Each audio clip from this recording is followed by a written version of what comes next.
यो सरकारको कुनै पनि मान्छेले अदालतलाई धम्की दिने काम अहिले यसै खेडबाट बन्द गर्छ। अहिले सफलता गर्नुपर्ने काम हो। केपी होइन, केपी प्रवृत्ति आज हाम्रो निम्ति समस्या भएको छ। यो प्रवृत्ति, यो निरङ्कुश प्रवृत्ति हो, यो तानाशाही प्रवृत्ति हो। राष्ट्रिय सेना बनिरहेको परिप्रेक्ष्यमा यो ओली सेना बनाउने प्रयत्न भएको हो कि के हो? हामीले सेनालाई पनि प्रश्न गर्न थालेका छौँ। कस्तो प्रतिनिधिलाई देशको प्रधानमन्त्री बनाउने सबभन्दा जरुरी कुरा हो। आज हिजो शाही शासनको टाइममा जसरी हाम्रो पछाडि सैन्य भेष नभएको बिना वर्दीको जसरी ट्रोल हुन्थ्यो, ठ्याक्कै त्यही छ। अनि यही हो दोस्रो जनआन्दोलन। अब चाहिँ के छ भने तेस्रो जनआन्दोलनको लागि तयार हुनुहोस्। म अहिले पनि स्मरण गरिरहेको छु, जब ज्ञानेन्द्रको कदमको विरुद्धमा अगाडि बढ्ने सन्दर्भमा मैले बैठक बोलाएको थिएँ बल्कुमा। त्यतिखेर नेकपा एमालेको महासचिवको कुन कुन राजनीतिक व्यक्तित्व र पार्टीहरूले के भनेका थिए मलाई सबै याद छ। तर यी सबैका बावजुद पनि हामीले त्यतिखेर सङ्घर्ष र सुध्रिन्छन् कि भनेर रूपान्तरणको सोच बनायौँ र एउटा अवस्था उत्पन्न भयो। हामीले सोच्यौँ अब ज्ञानेन्द्र र राजतन्त्र सुध्रिनेवाला छैनन्, अब सङ्घर्ष र निषेधको बाटोमा जानुपर्छ। तर पनि तपाईँलाई थाहा छ, पार्टीभित्र पनि मतदान्तर थिए। कोही पक्षमा थिए गणतन्त्रको पक्षमा, कोही गणतन्त्रको विरुद्धमा थिए। मैले स्मरण गराइरहनु पर्दैन। कुनै पनि संगठन सञ्चालन गर्दाखेरि एउटा विधिमै चल्नुपर्ने आवश्यकता पर्दछ। देश सञ्चालन गर्नलाई पनि त्यही विधि चाहिन्छ भन्ने नै यहाँहरूको पनि झिकिलो होला। म सम्झिरहेको छु 2062 सालको बेलामा नागरिक समाजले ज्ञानेश्वर माडा सभाको आयोजना गरेका थिए र तपाईँहरूले मलाई पनि बोलाउनु भएको थियो, गिर्जा बाबुलाई पनि बोलाउनु भएको थियो, अरू 7 दललाई पनि बोलाउनु भएको थियो। तपाईँहरूको त्यहाँ अभिव्यक्तिले मलाई साँच्चै भन्नुहुन्छ भने घचघची आयो। पोल्यो पनि, किन तपाईँहरूले भन्नुभएको थियो हामीलाई तिमीहरू छैनौ पपुलर, तिमीहरूले भडमास आउनेवाला छैन। त्यसले मलाई एकदम प्रिक पनि गर्यो। त्यसपछि मैले सङ्कल्प लिएँ, आम जनसमुदायको बिचमा अब यो देशव्यापी रूपमा अभियानमा जानुपर्छ। गिर्जालाई मैले प्रस्ताव राखेँ नेपाली कङ्ग्रेसलाई, सँगसँगै जाउँ, किनभने राजनीतिक दलहरूको आमसभामा मान्छेको उपस्थिति थोरै हुन्थ्यो काठमाडौँमा। तपाईँहरू पनि मैदानमा आइसकेपछि त्यसले हामीलाई प्रेरित गर्यो र त्यसपछि आन्दोलनको एउटा ज्वालामुखी सृष्टि गरिएको कुरालाई यहाँहरू सबैले पनि सम्झिनु भएको होला। मिडियामा लामो समयदेखि सङ्ग्रामदेखि नागरिक आन्दोलन जुट्नुभएका तपाईँ सबै योद्धाहरूलाई पुरै स्मरण होला। त्यसो हुनाले त्यतिखेर पनि मैले भनेका थिएँ, सबैलाई तपाईँ एउटै क्याटेगोरीमा नराख्नुहोस्, सबै एउटै ज्ञानका मुला हुन नभन्नुहोस्। किनभने प्रत्येक सेक्टरमा त्यस्तो हुँदो रहेछ। जुनसुकै सेक्टरमा पनि राम्रा मान्छे पनि हुन्छन्, त्यही सेक्टरमा नराम्रा मान्छे पनि हुन्छन्। त्यसलाई विश्लेषण गरेर हेरिदिनुहोस्। राम्रो गर्नेलाई प्रोत्साहित गर्नुहोस्, नराम्रो गर्नेलाई दुरुत्साहित गर्नुहोस्, निरुत्साहित गर्नुहोस्। राम्रा जतिलाई समेटेर अगाडि बढाउँ। तपाईँले भन्नुभएको कुरालाई पक्कै पनि हामी गम्भीरताका साथ लिन्छौँ। तर म सम्झिरहेको छु 2075 सालको कार्तिक महिनामा केपी शर्मा ओलीजी प्रधानमन्त्री भइसकेपछि उहाँको सरकार सञ्चालन र तौर तरिकाप्रति सन्तुष्ट भएर नै मैले संसदमा बोलेको कुरा अझै पनि तपाईँलाई स्मरण छ कि छैन? मैले भनेको थिएँ, मेरो देश डुब्नै लाग्यो, किनारा लगाइदेऊ, माझी छौ कि कोही यो देश बचाइदेऊ। मैले त्यो बेलामा भनेको थिएँ। त्यो भने बापत हाम्रो केपी ओलीजीले मलाई खेदेकै केसम्म गर्नुभयो मैले भन्नु पर्दैन। त्यसो हुनाले हामी गर्नु के पर्थ्यो त? पार्टीभित्र हामीले विवाद हल गर्न कोसिस गर्नु पर्थ्यो कि पर्दैन थियो? र निरन्तर हामीले यही संस्कृतिको लागि, त्यही संस्कारका लागि, त्यही विधिका लागि, त्यही आचरणका लागि, त्यही कार्यशैलीका लागि, त्यही दृष्टिकोणका लागि आवाज उठाउँदै आयौँ। हामीले छलफल गरौँ पार्टीको फोरममा, चाहे त्यो कोरोना महामारीको कुरा होस्, सरकारले चालेका कदम होस्, आर्थिक नीतिको विषय होस्, जनताको पीडा वेदनाको कुरा होस्, बलात्कृत महिलाका ती पीडाका कुराहरू हुन्, या भनौँ तपाईहरू प्रेस स्वतन्त्रताको निम्ति उठाइरहेको आवाजको कुरा होस्, यी सबै हामीले पार्टीभित्र छलफलको विषय बनाएका। तर छलफलै नगरेपछि गर्ने के? हामी त पीडित भन्न पनि नहुने, बाहिर पार्टीमा बसेको मान्छे बाहिर बोल्नुहुन्छ भनिदिनु होला, फेरि अर्को समस्या। पार्टीभित्र हल गर्न सक्नुहुन्न, बाहिर आएर रोएर हिँड्नुहुन्छ कस्तो समस्या? पार्टीको वेदना कहाँ सुनाउँदैन? आफ्नै वेदना छ, वेदना छ, पीडा छ, र तपाईँहरूको पनि पीडा र हाम्रो एक ठाउँमा आएको छ र सिङ्गो देश वर्तमान भएको छ। किन त्यो प्रवृत्तिले कसैलाई बाँकी राख्दैन। पार्टीभित्र त्यो अभिव्यक्त हुन्छ, त्यो प्रवृत्ति पार्टी बाहिर पनि ताछुल्ल हुन्छ। अनि उसले एउटै कुरा खोज्छ, आफ्ना यसम्यानहरू, गणेशहरू, यसैलाई मैले भनिरहेको छु, बाल संस्कृतिका पक्षपोषकहरू। त्यही कुराको लागि त्यसलाई चित्रण गरेर मैले भनेको यो संस्कृतिको पक्षमा न, हामी डेमोक्रेटिक कल्चरको पक्षमा छौँ। सबैको मान सम्मान मर्यादा राखौँ, सबैका कुराहरू सुनौँ, आलोचना सुन्ने त्यो धैर्यता राखौँ, कुरा सुनिसकेपछि विश्लेषण गरौँ, सही छन् भने स्वीकार गरौँ, छैनन् भने तथ्यका साथ त्यसलाई खण्डन गरौँ, तर त्यो पनि शिष्ट तरिकाले गरौँ। यही हामीले भनेको हो। तपाईँहरूलाई हामीले प्रश्न पार्न सकेनौँ होला, जानकारी दिन सकेनौँ होला, यो भित्र कोठामा के गर्नु भन्न सक्नुहुन्छ होला, तर कुनै कुरा लुकेको छैन। त्यही पनि हाम्रो बानी के छ भन्दाखेरि अरूलाई दोष दिइहाल्यो। यो हाम्रो बानी, यो मानव कमजोरी हो। त्यसो हुनाले मलाई एक घटनाक्रम थाहा छ, कसरी त्यो बेलामा गिर्जावाले के कदम चाल्नु पर्यो। मेरो गिर्जाको के डिफ्रेन्सेस चाहे संसद पुनर्स्थापना पछिका कुराहरू अहिले समय छैन। पर्यो भने म तपाईँहरूको सम्म घन्टा 2 घन्टा लगाएर तपाईँहरूसँग बसेर म संवाद गर्न तयार छु। तर एउटा कुरामा आज हामी पुगिसक्यौँ कि केपी होइन, केपी प्रवृत्ति आज हाम्रो निम्ति समस्या भएको छ। यो प्रवृत्ति, यो निरङ्कुश प्रवृत्ति हो, यो तानाशाही प्रवृत्ति हो। त्यो प्रवृत्तिले लोकतन्त्रमाथि धावा बोलेको छ, त्यो प्रवृत्तिले संस्थागत प्रणालीमाथि धावा बोलेको छ, त्यो प्रवृत्तिले संविधानमाथि धावा बोलेको छ, त्यो प्रवृत्तिले समाजका सबै क्षेत्रलाई अस्त व्यस्त बनाएको छ। यत्रो प्राप्त भएको उपलब्धिहरू गुम्ने हुन् कि भन्ने खतरा देखा परेको छ। त्यसो हुनाले तपाईँ हामी यो मैदानमा एकताबद्ध भएर उत्रौँ। म धन्यवाद दिन चाहन्छु दमनजीलाई, एउटा हाम्रो कपिलजीलाई, एउटा प्रस्ताव यहाँ अगाडि सार्नुभयो, हामीले सर्वसम्मतिले पारित गऱ्यौँ। त्यो अदालतको मर्यादा कायम राख्न सकौँ। अदालतले पनि अवश्य पनि आफ्नो जिम्मेवारी बोध गर्नेछ र त्यसको निम्ति उसलाई धम्क्याउने काम या उसलाई विभिन्न हिसाबले अनुचित रूपमा प्रभावित पर्ने काम सरकारको तर्फबाट नहोस् भनेर हामीले पास गरिसकेका छौँ। राज्यका अरू निकायको बारेमा पनि त्यो लागू हुन्छ।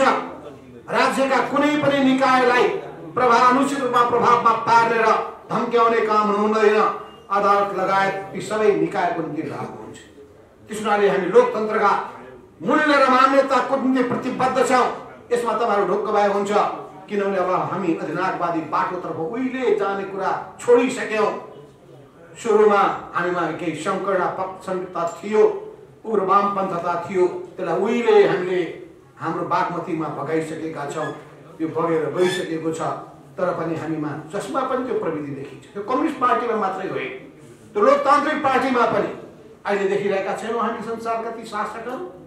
के गर्नु, जन्मिँदो रहेछन् यो समाजमा त्यस्ता पात्रहरू जन्मिँदा रहेछन्।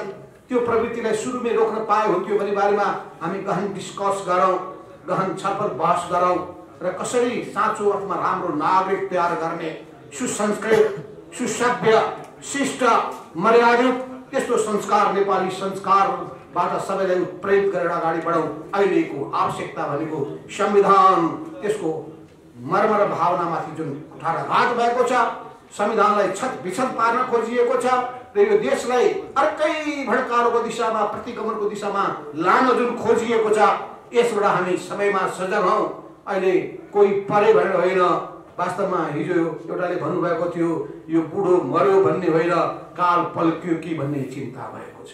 मैले बुढी भनिनँ, नभए हाम्रो मानवाधिकार कर्मीहरू यही हुनुहुन्छ। बुढी मात्रै किन भन्नुहुन्छ? बुढो मर्यो भने चिन्ता होइन, काल फल्क्यो भने चिन्ता हो। यो केपी ओली होइन, केपी ओली प्रवृत्ति विरुद्धको हाम्रो सङ्घर्ष हो। त्यो सङ्घर्षमा तपाईँ हामी सँगसँगै हाते मालो गर्दै अगाडि बढौँ। यही म तपाईँको निम्ति जुन भावना व्यक्त गर्नुभएको छ, तपाईँहरू सबैलाई अत्यन्तै उच्च सम्मान व्यक्त गर्दै, तपाईँहरूको भावनाको कदर गर्दै, र यो मोर्चामा हाम्रो झन्डा होइन, तपाईँ हामी साझा झन्डामा जानुपर्ने हुन्छ।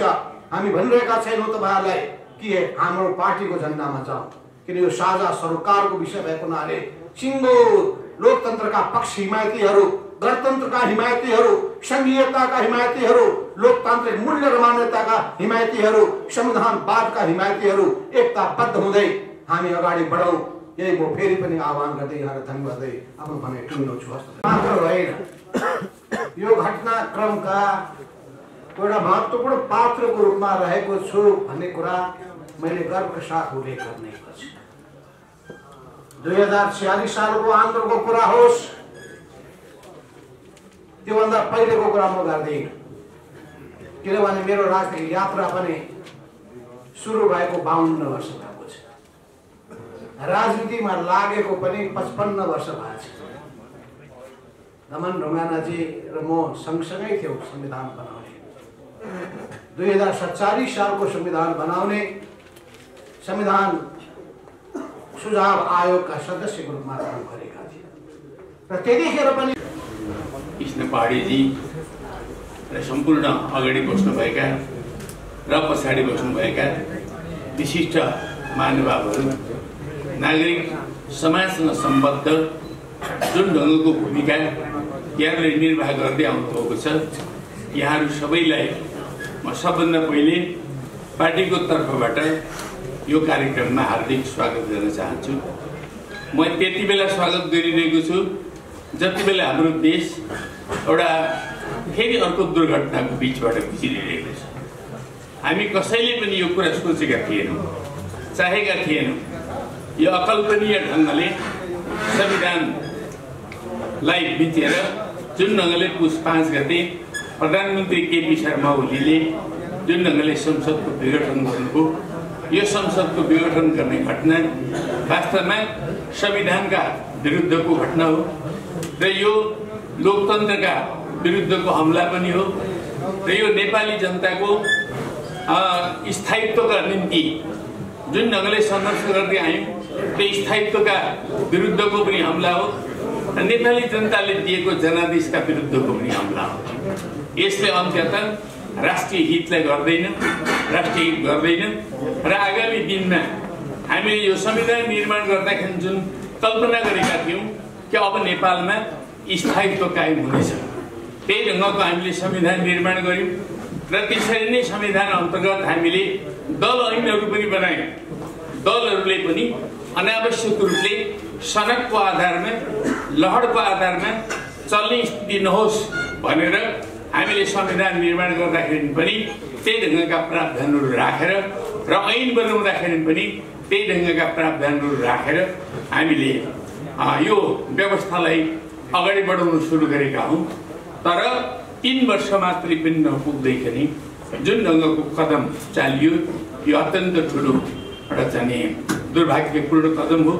यसले गर्दाखेरि फेरि पनि नेपाली जनताका सामु संविधानको रक्षाका निम्ति, लोकतन्त्रको रक्षाका निम्ति, मुलुकलाई स्थायित्वका दिशातर्फ अगाडि बढाउने आफ्नो प्रतिबद्धतालाई रक्षा गर्नको निम्ति र नेपाली जनताले दिएको जनादेश जो त्यो जनादेशलाई सम्मान गर्नको निम्ति हामीले अगाडि नबढिकन रहने स्थिति भएको छ।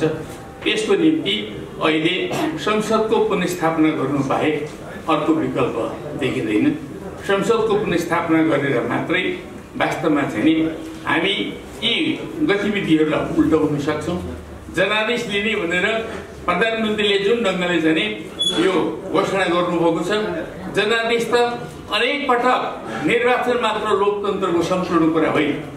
जनादेश हिजो पञ्चायतले पनि लिने गर्थ्यो, पञ्चायत कालमा पनि हामीले अनेकन प्रकारले चुनावहरू लड्ने गर्थ्यौँ, तर त्यहाँबाट जनताको सच्चा जनादेश आउँदैन। हामीले संविधानको रक्षा गर्नुपर्ने, लोकतन्त्रको रक्षा गर्नुपर्ने, फेरि अर्को अत्यन्त महत्त्वपूर्ण उत्तरदायित्व आएको छ। हिजो लोकतान्त्रिक क्रान्तिलाई अगाडि बढाउनुको निम्ति नागरिक समाजले जुन ढङ्गले भूमिका निर्वाह गर्दै आएको छ त्यो भूमिकाको हामी फेरि एकपटक उच्च मूल्याङ्कन गर्न चाहन्छौँ यो पार्टीको तर्फबाट। र अहिले फेरि तपाईँ हाम्रो सामु सबै राजनीतिक पार्टीहरूका सामु सबै लोकतान्त्रिक योद्धाहरूका सामु नागरिक समाजका सामु र देशका सामु जुन खालको एउटा चुनौती अहिले खडा भएको छ यो चुनौतीका विरुद्ध सिङ्गो राष्ट्र एकताबद्ध भएर अगाडि बढ्नुपर्ने आवश्यकता उत्पन्न भएको छ। यस्तो बेलामा हामी कसरी अगाडि बढ्ने? आन्दोलन सुरु त भइसकेको छ, हाम्रो पार्टीले पनि सुरुवात गरेको छ, नेपाली कङ्ग्रेस पनि आन्दोलनमा उत्रेको छ, जनता समाजवादी पार्टी पनि आन्दोलनमा उत्रेको छ, अहिलेका राष्ट्रिय पार्टीहरू यिनी 3टा पार्टीहरू अरू सबै पार्टीहरूसँग पनि हामीले छलफलहरू गरेका छौँ। उहाँहरू सबै नै अहिले आन्दोलित अवस्थामा हुनुहुन्छ र जनता पनि आन्दोलित अवस्थामा हुँदै गइरहेको अवस्था छ। यस्तो अवस्थामा नागरिक समाजले कसरी भूमिका खेल्न सक्दछ र नागरिक समाजको भूमिका के हुन्छ यी सन्दर्भमा हामी छलफल पनि गरौँ र त्यो भूमिकालाई प्रभावकारी ढङ्गले अगाडि बढाएर हामी चाहिँ नि लोकतन्त्रलाई पुनर्स्थापना भनौँ अथवा चाहिँ संविधानलाई ठिक ट्र्याकमा ल्याउने कुराहरू भनौँ या संसदलाई पुनर्स्थापना गर्ने कुरामा भनौँ त्यसको निम्ति चाहिँ नि हामीले लाग्नुपर्ने एउटा नयाँ परिस्थिति सिर्जना भएको हुनाले यो कामलाई अगाडि बढाउनुको निम्ति यहाँहरूका सुझावहरू मूल्यवान सुझावहरू लिनको लागि हामीहरूले यहाँहरूलाई निम्ताएका छौँ। यहाँहरू आउनुभएको छ। म फेरि एकपटक यहाँहरूलाई हार्दिक स्वागत गर्न चाहन्छु। परिस्थिति कसरी अगाडि बढिरहेको छ यसबारेमा यहाँहरू अवगत नै हुनुहुन्छ, जानकार नै हुनुहुन्छ। त्यसै कारणले यसबारेमा धेरै लामो व्याख्या गर्नुपर्ने छैन। संविधानको धारा 100 र धारा 76 बनाउनुको लागि मात्रै संविधान सभामा हामीले 3 घण्टाभन्दा लामो छलफल गरेका थियौँ। त्यो लामो छलफल गरेर कसरी स्थायित्व कायम गर्न सकिन्छ, संविधानले स्थायित्व कसरी दिन सक्छ भनेर हामीले बनाएका धाराहरू हुन्।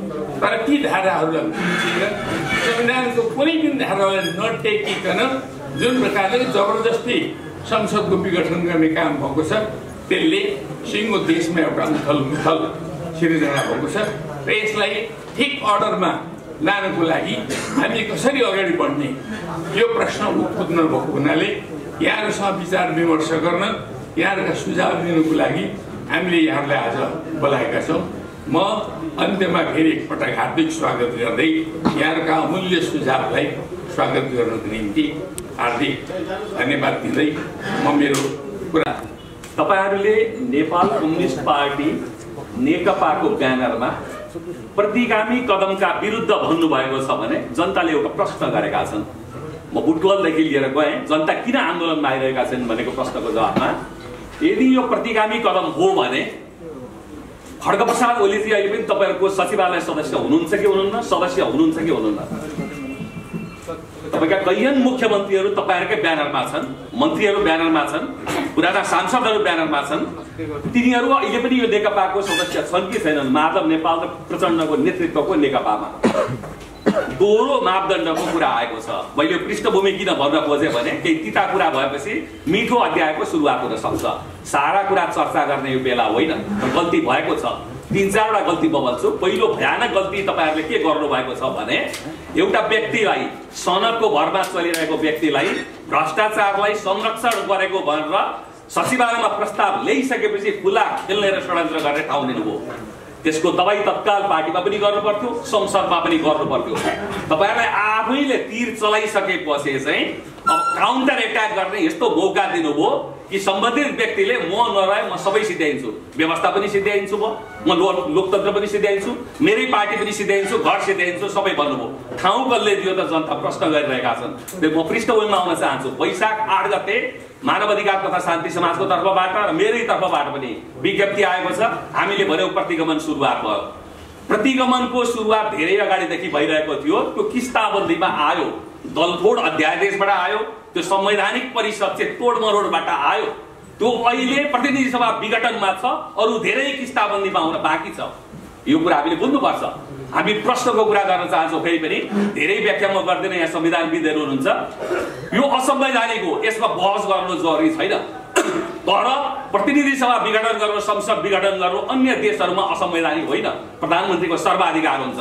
तर हामीले भने विगतको तित्वलाई मध्यनजर गरेर विकृति अन्त्य गर्न प्रतिनिधि सभालाई विघटन गर्नै नसक्ने प्रावधान यो संविधानमा राख्यौँ, सिद्धियो। 5 क्लास पढेको विद्यार्थीलाई पनि थाहा छ। त्यसले सर्वोच्चले यो पुनर्स्थापना गर्छ, नगर्ने एउटै कन्डिसनमा हो हामीले प्रश्न भनेका छौँ। खड्गप्रसादजीसँग मात्रै होइन, पूर्व राजा ज्ञानेन्द्रसँग पनि मतियार रहेछन्। यो संविधान खेलोस् भन्ने चाहन्छन्। एउटा भ्याकुम क्रिएट गरेर दक्षिणपन्थीहरूको षड्यन्त्रमा चाहिँ देशलाई चाहिँ प्रतिगमनमा लान चाहन्छन् भने त्यो पुनर्स्थापना हुँदैन। त्यसपछिको अवस्था के हो? त्यसैले असंवैधानिक भन्ने कुरा हाम्रो स्ट्यान्ड मैले भने। दोस्रो कुरो, यो अलोकतान्त्रिक हो भन्ने कुरामा पनि कैयन देशहरूमा यसलाई लोकतान्त्रिक मानिन्छ। तर खड्गप्रसादजीको अपराधको सबैभन्दा ठुलो बकपत्र हामीले भनेका छौँ। त्यो बकपत्र के हो कि मैले दलको किचलोको कारणले गर्दा मैले भङ्ग गरिदिएँ भन्नुभएको छ। संसारमा कहीँ पनि दलको किचलोको कारणले संसदहरू भङ्ग हुँदैन, त्यो अपराध हो। किनभने दललाई चिन्दैन कहिलेकाहीँ चाहिँ संसदले चाहिँ, मतलब किन दलीय व्यवस्था हो। तर दलीय व्यवस्थामा दलको प्राधान्यता हुन्छ, तर संसदमा संसदको सर्वाधिकार हुन्छ। मैले त भनिसकेको छु फुटबलदेखि धेरै कार्यक्रममा, म त्यो थोरै चर्चा गर्छु कि खड्गप्रसादजीका मान्छेहरूलाई भोलि भोट माग्न आयो भने भोट नहाल्नुहोस्। किनभने किन भोट हाल्नुहुन्छ? भोलि उहाँले कख ग भएर पार्टी बनाउनुहुन्छ, त्यो पार्टीमा पनि उहाँ अल्पमतमा पर्नुभयो भने आगो लगाइदिनुहुन्छ। त्यो संसदमा उहाँले 2/3 आउनुभयो भने अल्पमतमा पर्नुभयो भने आगो लगाइदिनुहुन्छ भने उहाँ सबैभन्दा ठुलो लोकतन्त्र विरोधी र प्रतिगामी हो। त्यसकारण मेरो प्रश्न मान्यता छ, खड्गप्रसादजी त जानुभयो प्रतिगामी भनेर नेपाली जनताको संसारको नजरमा। तर खड्गप्रसादजीले आफ्ना होनहार कार्यकर्तालाई पनि डामी दिनुभयो। म पर्सनल जान चाहन्न, तर सुभाष नेमाङजीलाई म आज पनि भद्र मान्छे मान्छु, प्रदीप गेवालीजीलाई म भद्र मान्छु। तर भद्रताको के खड्गप्रसादजीको पछाडि बित्नुभयो। आफैलाई प्रतिगामी डामेर जाँदा तपाईँहरू नआत्तिनुहोस्, किनभने भिड छ अहिले खड्गप्रसादजीको पछाडि भिड छ। त्यो भिडको पछाडि तपाईँहरूका कमजोरी पनि कारण हुन सक्छन्। म धेरै चर्चा गर्न चाहन्न, तर बिस्तारै बिस्तारै त्यहाँ मान्छेहरू फर्किन्छन्। किन फर्किन्छन् भन्दा उहाँले वैशाखमा चुनाव गर्नु न, म प्रतिगामी हुँ भनेर को जान्छ? त्यसले यो अवस्थामा केही कुराहरू आएका छन्, गम्भीर कुराहरू, र हामी आन्दोलनमा उत्रिसकेका छौँ। माघ 19 पछि हामी जसरी ज्ञानेन्द्र संस्थाको विरुद्धमा गिरफ्तारी दिएका थियौँ, हामीले गिरफ्तारी शान्ति समाजको तर्फबाट सुरु भइसकेको छ। आज बिहानै हाम्रो नारायणजी युग पाठकजीहरूसँग मिटिङ भएको छ, उहाँहरूको कन्ट्याक्टमा रहनुहुन्छ। म अन्तिममा 3टा कुरा भनेर बिदा चाहन्छु। एक, पहिलो कुरो हो न्यायालयलाई यो ओलियालय बनाउने प्रयत्न भएको के हो कि के हो? सारा देशभरिका वकिलहरूले बोल्नुपर्छ यो बेलामा कि खबरदार न्यायालयलाई डेरामा बसेका मान्छेहरूले, केही न्यायाधीशहरूले, 3-4 जना न्यायाधीशहरूले यसलाई फोहोर गर्न पाइँदैन। यदि हामी कानुन व्यवस्था मित्रहरूले अब नबोल्ने हो भने चाहिँ षड्यन्त्र गइदिएर गएको जस्तो प्रतीत हुन थालेको छ। 2 सेनालाई हिजो शाही सेना थियो, जनसेना पनि थियो, त्यसको समायोजन भयो, राष्ट्रिय सेना बनिरहेको परिप्रेक्ष्यमा यो चाहिँ ओली सेना बनाउने प्रयत्न भएको हो कि के हो? हामीले सेनालाई पनि प्रश्न गर्न थालेका छौँ, किनभने मिलीभगतको कुरा आएको छ। जसरी शेरबहादुर देउवाजीलाई ज्ञानेन्द्रले उपयोग गरेर पछि असक्षम भएर फालिदिए, एउटा बिन्दुमा खड्गप्रसादजीलाई पनि असक्षम भएर फाल्ने अवस्था हुन सक्छ। तर 66 सालमा त्यो बेला नेकपा एमाले जुन सत्तामा थियो, मैले तितो कुरा गर्न खोजेको होइन, खरक्क सत्ता छोडिदिएको भए संसदबाट जान्थ्यो, राष्ट्रपति सर्वाधिकार भनेर जुन मान्यता स्थापित गरिएको छ। अब संसद नभएको बेलामा राष्ट्रपतिको त्यो चाहिँ छाडापनमाथि मैले त्यो राजनीतिक छाडापन भन्न खोजेको हो, त्यसमा लगाम कसले लगाउने? अर्को अनियन्त्रणको सम्भावना छ र दुर्घटनाको सम्भावना छ। वैशाख महिनामा उहाँहरूले चुनाव गर्नु न, पहिला त सर्वोच्चमा छ, त्यसकारण सर्वोच्च अदालतमा हामीले के भनेका छौँ भने सर्वत्रबाट मैले सकेँ, उहाँले नभए पनि 5-7 मिनट हुन लागेको छ कि रेल लिकबाट बाहिर आएको छ। यो रेल लिकबाट बाहिर आउने निगाह गर्ने होइन, हामीले न्यायको भिख मागेको छैन। यो कर्तव्य हो, दायित्व हो, आफ्नो योग्यताको परीक्षण हो। सर्वोच्च अदालतले यो लिकबाट बाहिर गएको रेललाई लिकमा ल्याउनु पर्छ, त्यसपछि संसदीय प्रक्रियाबाट अगाडि बढ्नुपर्छ। गरेन भने के हुन्छ? नेपाल बन्द जस्ता ठुल्ठुला भनेर मैले कहीँ सुने, यहाँहरूले चाहिँ जान सक्छौँ कार्यक्रम भनेर, त्यसमा जाने भुल नगर्नु होला। जनता पहिले पनि कायल छन्, शान्तिपूर्ण रूपमै सङ्घर्ष गर्नुपर्छ। राजनीतिक शक्तिहरू नै मियो हुन्। हिजो ज्ञानेन्द्रले राजनीतिक शक्तिहरूलाई चलाउँदा जुन भुल गरे, शाही सत्ता अन्त्य भयो राजतन्त्रको, आज खड्गप्रसादजीले गर्नुभएको छ। त्यसैले राजनीतिक प्रक्रियाबाटै निकास हुनुपर्छ। तर यो अवस्थामा जनता केही प्रश्न गर्छन्, तपाईँहरूले त्यसको जवाब दिनुपर्छ। मैले सकेँ। हिजो करियर जजहरूलाई मासेर तपाईँहरूले 12 मासेहरूलाई सर्वोच्चमा नियुक्त गर्नुभएको छ। त्यसको परिणाम आज तपाईँहरूले भोग्दै हुनुहुन्छ। संवैधानिक निकायहरूमा भर्ती गर्ने क्रममा तपाईँहरूले आफ्ना मान्छेको नाममा अयोग्यलाई नियुक्ति गर्नुभएको छ। अहिले तपाईँहरूले त्रासको चाहिँ सास फेर्न बाध्य हुनुभएको छ। यो अवस्था जनता के चाहन्छन्? थोरै चाहन्छन् स्वीकारोक्ति। हिजो गरेका गल्तीको थोरै स्वीकारोक्ति, फेरिस्त र भोलिको गल्ती नदोहोर्याउने प्रतिबद्धता। जस्तो माधव नेपालज्यू, पुष्पकमल दाहालज्यू र झलनाथ खनाल चाहिँ सडकमा बस्नुभयो, कति उडाए होइन, म त्यसलाई राम्रो सङ्केत मान्छु। हिजो गिरिजाप्रसाद कोइराला 60 सालमा सडकमा आउँदा र लाठी लाग्दा धेरैले उडाएका थिए, तर त्यहीँबाट राजतन्त्रको अन्त्यको प्रक्रिया सुरु भयो। तपाईँहरू जनतामा जाने क्रम सुरु भएको छ। कसैले उडाउँदैमा तपाईँहरू नातिनुहोस्। र के गर्नुहोस् भने केही विगतमा भएका सैद्धान्तिक या नीतिगत भुलको बारेमा केही कुरा तपाईँहरूले सानो एउटा चाहिँ पत्र जारी गर्नुपर्दछ र भविष्यमा यी संरचनाहरूको शुद्धिकरणको लागि ती गल्ती दोहोऱ्याइँदैनन् भने प्रतिबद्धता जनाउनुहोस्। जनता वारै सडकमा आउँछन्, ठेक्नै नसक्ने गरी आउँछन्। होइन भने मैले सकेँ। प्रश्न नम्बर 1, प्रतिगामी कदम भन्नुभएको छ। ती प्रतिगामीहरू पार्टी फुटाउनुहोस् म भन्दैन, 8-10 जनालाई सदस्यताबाट खारेज त गर्नुहोस्। प्रतिगामीहरूसँग हामी संलग्न गर्दैन भन्नुहोस्। जनता आउँछन्, किनभने जनता लोकतन्त्रको विरुद्ध जाँदैनन्, स्वतन्त्रताको विरुद्ध जाँदैनन्। त्यसले खड्गप्रसादजीको पतन निश्चित छ। बुझ्नु होला सबैले, खड्गप्रसादजीको पतन निश्चित छ। तर आफ्नो पतन सँगसँगै कहीँ उहाँले लोकतन्त्रको त पतन गराउनुहुन्न भन्ने ठुलो आशंका छ। दक्षिणपन्थको यो चक्रव्यूहमा धार्मिक अतिवादलाई बढावा दिने ठुलो षड्यन्त्र भइरहेको छ। जुन रिक्तता खड्गप्रसादजीले क्रिएट गरिदिनु भएको छ संसदको हत्या गरेर, त्यही रिक्ततामा आफ्नो भविष्य देख्ने समूहहरू सल बनाउन थालेका छन्। यो अवस्थामा राजनीतिक समाज र नागरिक समाजको सहकार्य हुनुपर्छ। जसरी 62-63 भएको थियो। हाम्रा साथीहरू यहाँसँग सम्पर्कमा आउनुहुन्छ। त्यसैले हामी त्यो सहकार्यको लागि तयार छौँ। जिउ रहे घिउ खान पाइन्छ भनिन्छ। भोलि हाम्रो फेरि आन्तरिक रूपमा विमर्शका क्रमहरू सुरु नै हुनेछन्। त्यसले म तपाईँहरूलाई एउटै कुरा विश्वास दिलाउन चाहन्छु। त्यो विश्वास के हो भने नेपाली जनता जो छन्, जतिसँग हामीले यो अन्तिम चरणमा कुरा गऱ्यौँ, खड्गप्रसादजी सन्की हो भन्ने कुरामा सबै प्रश्न छन्। तर एउटा सन्की व्यक्तिले कसलाई सिद्ध्याएर जान्छ भन्ने आजको त्रासको विषय भएको हुनाले तपाईँहरूले नीतिगत रूपमा नै अब नागरिक समाजसँग सहकार्य गर्नुपर्दछ। अनि नागरिक आन्दोलनको उभार सिर्जना हुन्छ। यति भन्दै म बिदा चाहन्छु। धन्यवाद। महसुस भएको थियो र भए किन महसुस भएको थियो भन्दाखेरि स्वतन्त्र रूपमा एउटा नागरिकले आफू बाँच्न पाउने अधिकार अब बिस्तारै कुण्ठित हुने तर्फ उन्मुख भइरहेको छ। र आज जुन किसिमले नागरिक समाजसँग यहाँहरूले छलफल राख्नु भएको छ, म भन्छु नागरिक समाजका पूर्व वक्ताज्यूहरूले भनिसक्नु भएको छ। हामी केका लागि भन्दाखेरि लोकतन्त्रको रक्षाको लागि हामी आज यहाँ उभिएका छौँ। र यो घटनाक्रम कसरी विकसित भइरहेको छ त्यसको इतिहासमा पनि उहाँहरूले प्रकाश पार्नु भएको छ। अबको संविधान भनेको अथवा नेपालको संविधान 2072 भनेको धेरै सङ्घर्षबाट आएको छ। धेरै रगतहरू बगेर आएको छ। धेरै मान्छेले नचाहँदै पनि आफ्नो ज्यान गुमाएका छन्। छतमा बसेका मान्छेलाई गोली लागेको छ, घरभित्र बरन्डामा बसेका मान्छेलाई पनि गोली लागेको छ। र सबैभन्दा अर्को महत्त्वपूर्ण कुरा के भन्दाखेरि यो संविधान ल्याउनको लागि जुन सङ्घर्ष भएको थियो, यो हलमा बस्ने हरेक मान्छेले कुनै न कुनै कर्नरबाट त्यो सङ्घर्षमा आफ्नो भूमिका खेल्नु भएको थियो। र अब यो जुन एउटा राजनीतिक घटनाक्रम विकसित भइरहेको छ, यसले एउटा मलाई मात्रै होइन हरेक राजनीतिक जटिलतातर्फ, संवैधानिक जटिलतातर्फ देशलाई धकेलिरहेको छ। र यो जटिलता फुकाउने काम भनेको यहाँहरूकै हो, हामी सबैको हो जस्तो मलाई लागिरहेको छ। र हामीले के चाहेका थियौँ भन्दाखेरि एउटा निर्वाचित हाउस चाहेका थियौँ। त्यो निर्वाचित हाउस मैले अस्ति पनि भनेको थिएँ बन्दकी बस्यो लामो समयसम्म। जुन दिनदेखि कोभिडको प्रभाव पर्यो विश्वमा, त्यही दिनदेखि त्यो निर्वाचित संस्था चाहिँ बन्दकी बस्यो। के को लागि भन्दाखेरि राजनीतिक दलको झगडामा, एउटा राजनीतिक दलको झगडामा। त्यो झगडा त त्यही पार्टीभित्रै सीमित भइदिएको भए हुन्थ्यो नि। हाउसभित्र हामीले के कुरामा बहस गर्नुपर्ने थियो भन्दाखेरि हामीले नयाँ कानुन ल्याउँदैछौँ, नयाँ कानुन बन्दैछ। मानव अधिकारको संरक्षण कसरी गर्ने, कानुनको शासनको संरक्षण कसरी गर्ने, संवैधानिक निकायहरूको संरक्षण कसरी गर्ने, तर हामी कसो भइदियौँ भन्दाखेरि त्यतापट्टि हाम्रो बहस केन्द्रित रहेन। म चाहिँ यो आज यहाँ उभिएर किन भनिरहेको छु भन्दाखेरि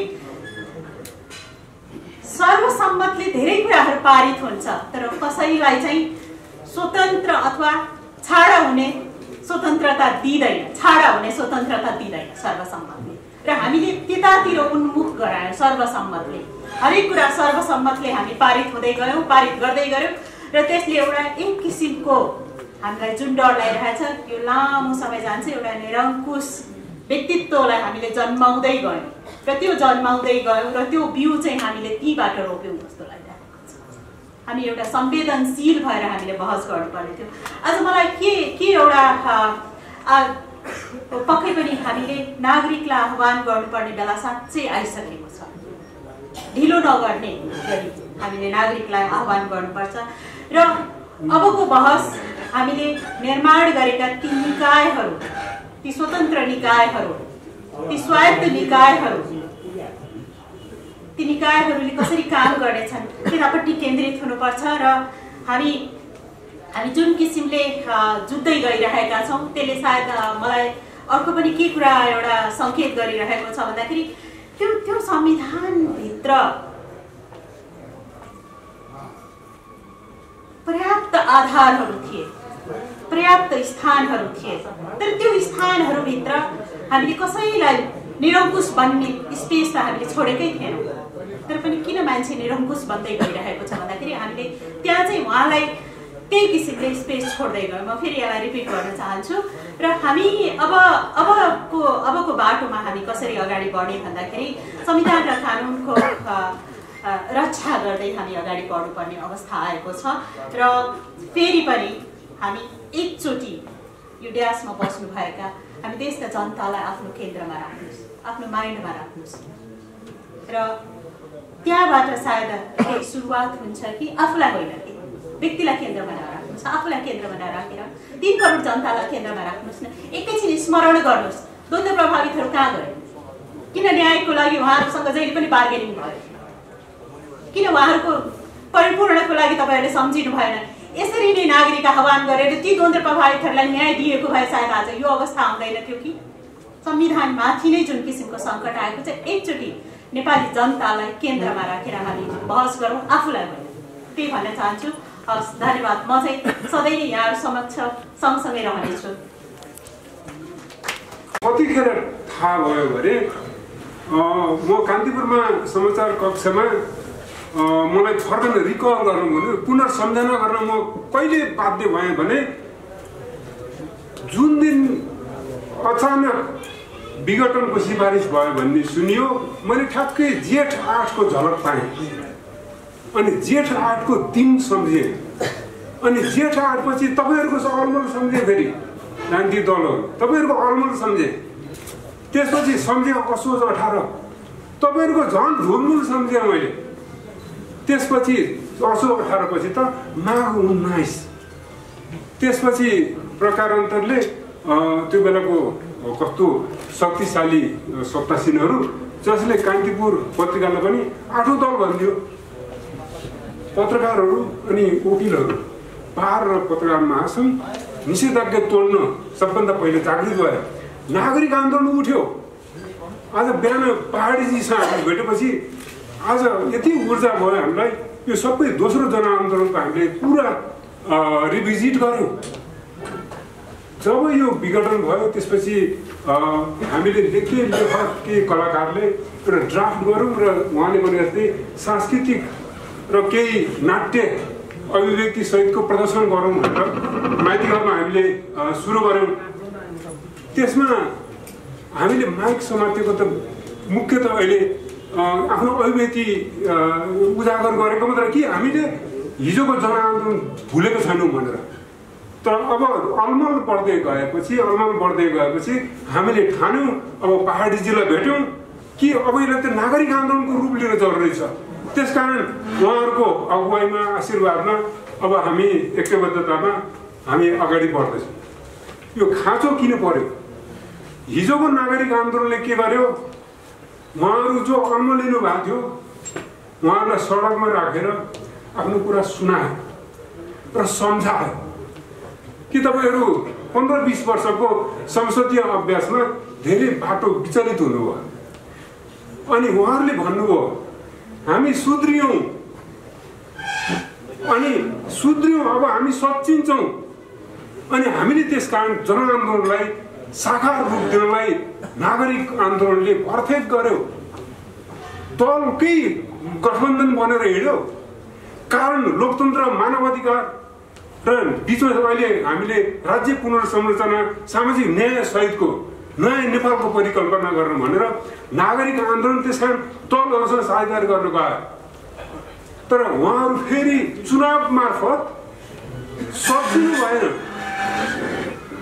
उहाँहरू फेरि लत्तो छोड्दै जानुभयो उहाँहरूकै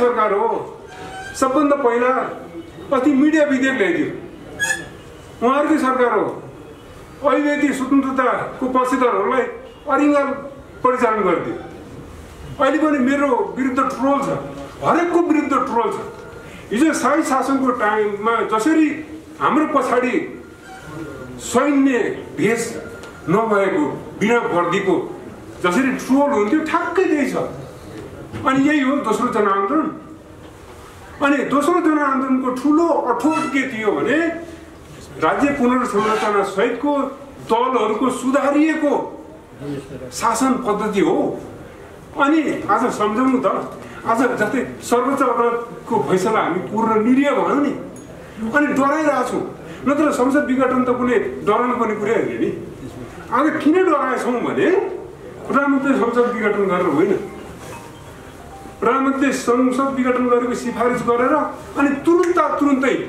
कुलिङ पिरियड पनि नराखिकन स्वीकृत भएर पनि होइन अनि नेम्बाङजीले भन्नुभएको छ नि ठ्याक्कै 5 वर्षमा चुनाव त्यसमा खण्डन भएर पनि होइन आज हामी डराएको कारण के हो भने देयर इज अ सेटिङ सक्दैन हाम्रो नियन्त्रण सन्तुलन छैन हाम्रो लोकतन्त्रमा जुन हिजो परिकल्पना गरिएको थियो त्यसमा शक्ति सन्तुलन छैन शक्ति सन्तुलनको अवधारणा खलबलिएको हुनाले अब गयो पहाडीजीले भन्नुभयो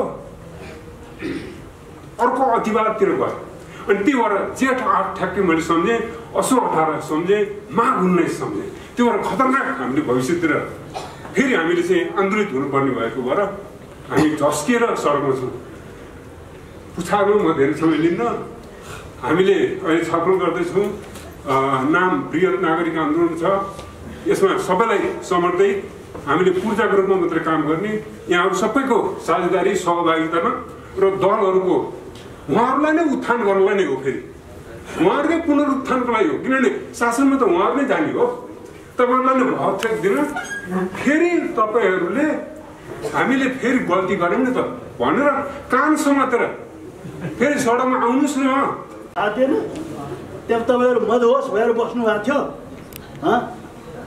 एकै दिनमा हो यो तपाईँहरू कहाँ हुनुहुन्थ्यो त्यस कारण त म त यो फोहोर गर्ने भन्दा फोहोर हेरेर बस्नेलाई जिम्मे ठान्दछु अन्याय गर्ने भन्दा अन्याय सहने तपाईँहरूलाई पराकाष्ठमा कसरी पुर्यायो तपाईँ यो प्रदेश सभा विघटन हुँदैछ भने तपाईँहरूलाई थाहा थिएन उसुले त बेहोर्नै पर्छ हामीलाई किन बोलाउनु भयो तपाईँहरू एक्लै लड्नुहोस् न हो फर्काउनुहोस् लिगमा लाउनुहोस् तपाईँहरू सत्तामा जानुहोस् किन बोलाउनु भयो हामीलाई पहिले तपाईँहरूले यो प्रश्न सोध्नुपर्छ किनभने नागरिक समाजको तपाईँले नागरिक समाजलाई यो परिवर्तनमा कहीँ सम्मिलित गर्नुभयो आज यो परिवर्तनले यो दशा भोग्नुको एउटा कारण त्यो भइरहेछ भन्नुहोस् मलाई नागरिक समाजको शङ्खनादबाट आएको परिवर्तन हो तपाईँहरू पछि राजा र एकचोटि प्रचण्डजीले भन्नुहुन्थ्यो नि माओवादीको हात र राजाको लातले चाहिँ नि यो सफल भएको आन्दोलन करिब त्यस्तै हो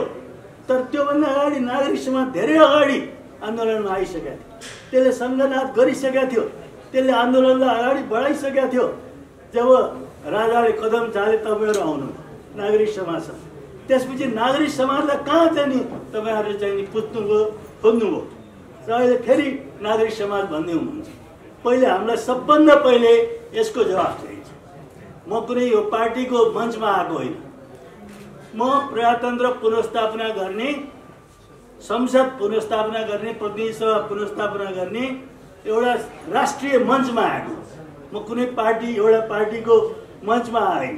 तपाईँहरू त फेरि पुनर्स्थापना गर्नु होला, फेरि तपाईँहरूमध्ये रघुजी त अहिले प्रधानमन्त्रीको पङ्क्तिमा हुनुहुन्न, तपाईँहरू 3 जना मध्ये कोही पनि हुनुहुन्न।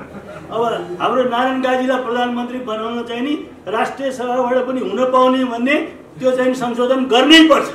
तपाईँहरूले चाहनुभयो भने त्यो पनि भइहाल्छ, ढिलो नहोस्। झन्डै झन्डै बामदेवजीलाई बनाइसक्नु भएको थियो, अब नारायण काजीलाई बनाउनु बाँकी छ, त्यो गरिहाल्नु होला। यो राष्ट्रिय सभाबाट गरे पनि हुन्छ।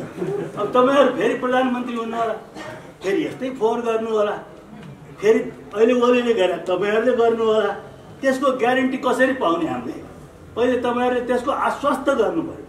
आजको यो दिन कसरी आयो, कसरी दोहोरियो, कसबाट दोहोरियो, कसबाट दोहोरियो, तपाईँहरू को कति जिम्मेदार हुनुहुन्छ?